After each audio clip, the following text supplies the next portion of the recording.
As part of my Kubernetes journey, I'm exploring each component to see how they work under the hood and what they exactly do, what their main roles and responsibilities are. And so I did that for kubeAPI server about a month ago. And in this video, I will do the same about kubelet. The diagram that you see in this video, I also have it here. But the one for kubelet is just a bit more complex. I hope you can sense the irony. So this is the main component, and what will follow on the right is basically the sequence of relevant steps that go into making kubelet what it is. And basically this is how it looks like in the end. There is a lot of stuff going on there, and this goes a lot more deeper. There isn't much to be understood from this diagram, or at least at first sight, because I think I made a wise decision to simply write down some essential entities, components of kubelet, because this actually helps when it is, I think, 2 weeks after I finally finished this diagram. The main impressions of kubelet is that for me, until at this point, it is the most complex Kubernetes component that I have explored. It is also very concerned with a lot of responsibilities. If we take a look at this diagram, which is where the kubelet does its magic, it is basically on a node. At first sight, it didn't click to me how much kubelet does, because if you think about it, kubelet is essentially a container manager. To some extent, it must be able to communicate securely with the kubeAPI server and, for instance, the container runtime. If we talk about containers, then we know that containers are based on images. Then it also means that kubelet will have to manage the images, will have to fetch them securely, maybe delete them, and do all kind of similar stuff. Now, although this diagram is a bit more unkempt, a bit more untidy, this helps me a lot, because this is still better than 0, which was the point I was at before starting exploring kubelet. So I will simply go through this list just to refresh maybe my memory and to maybe have some other ideas, and to also show that kubelet is very complex. So I've mentioned that it has to communicate securely with kubeAPI server and maybe with other parties. So that's why it will need to have some certification manager or certificate manager, which you see here. It also has a kube client, which I don't know what exactly they do. All of these, you see that they have multiple clients.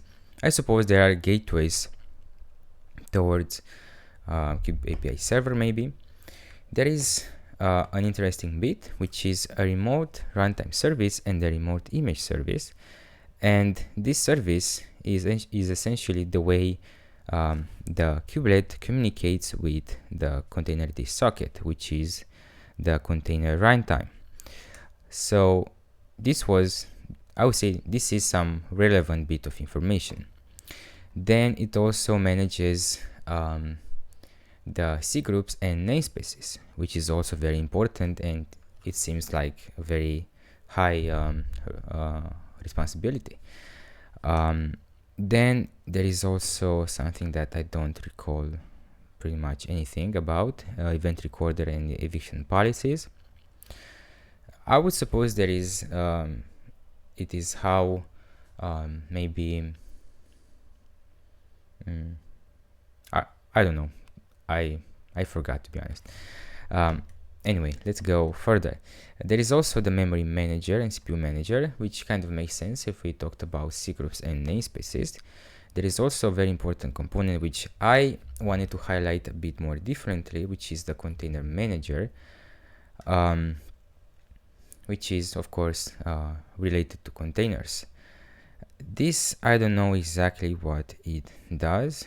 I suppose no, I have no idea what this device manager does, but I still think that it is part that it is an important part of this learning journey, because if I felt the need to write this down, then it seemed to me at that point that it is important. And although it is impossible to grasp everything at once, I feel like this will be I feel like things will make more sense in the future once I explore different use cases. And when I think of this, I think of exploring the tests. I think they will provide a lot of more context with regards with how this device manager is being used. There is also quality of service container manager, which I think this is a feature of Kubernetes which I haven't got too much chance to explore. There is, so until this point I have listed some important components of kubelet, and there is what follows next is one important phase of this instantiation process,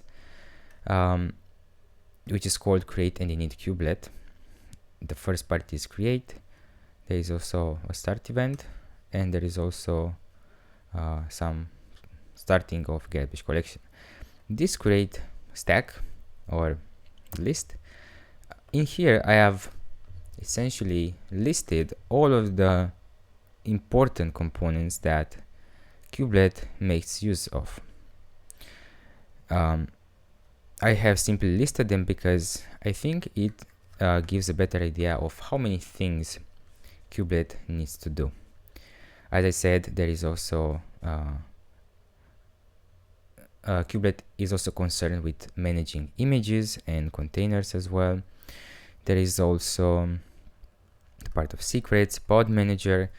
An interesting fact is that throughout the source code I haven't actually encountered a pod entity, which by which I mean there isn't exactly a pod.go file, as opposed to how it is for kubelet. So this makes me think that pod is more of a theoretical concept which doesn't have its pair, its match in the source code.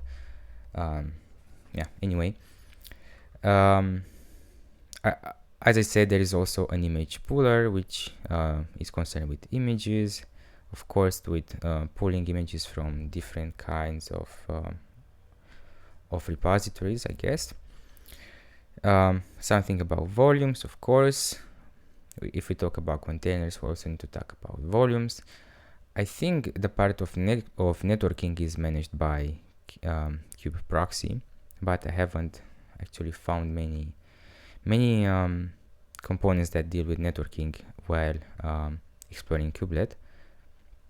And there are also all kinds of managers. Then there are these two phases, and then finally the kubelet will start. And this starting phase is split into two phases. There is the running phase, which I've also wrote here that there are a lot of Go routines spawned, which is an interesting aspect of using Go. And then the other phase is listen and serve.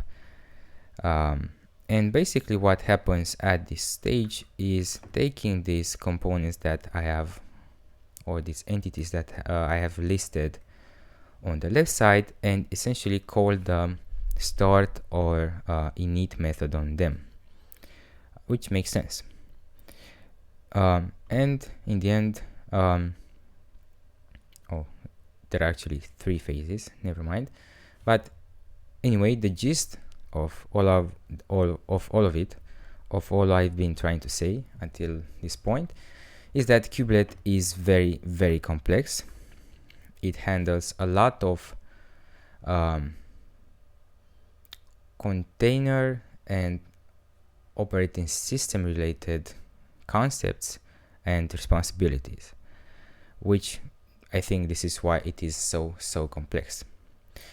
The good part is that each of its subcomponents is very well established and has distinct jobs to do, which is a good thing because I can essentially take each of them in isolation and try to make sense of them.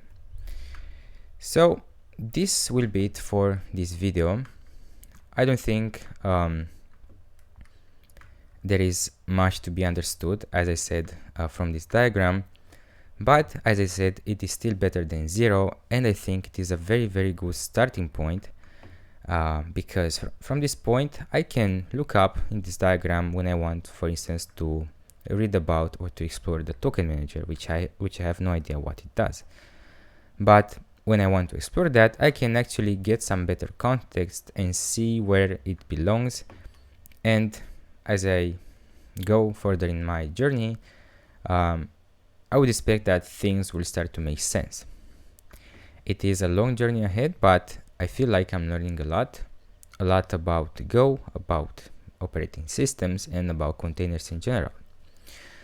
And I also get a feeling of gratitude because there is a lot of things going on there, and I'm very grateful that this is open source and I can read, I can debug it, I can learn from it, and in the end I can also share what I'm learning.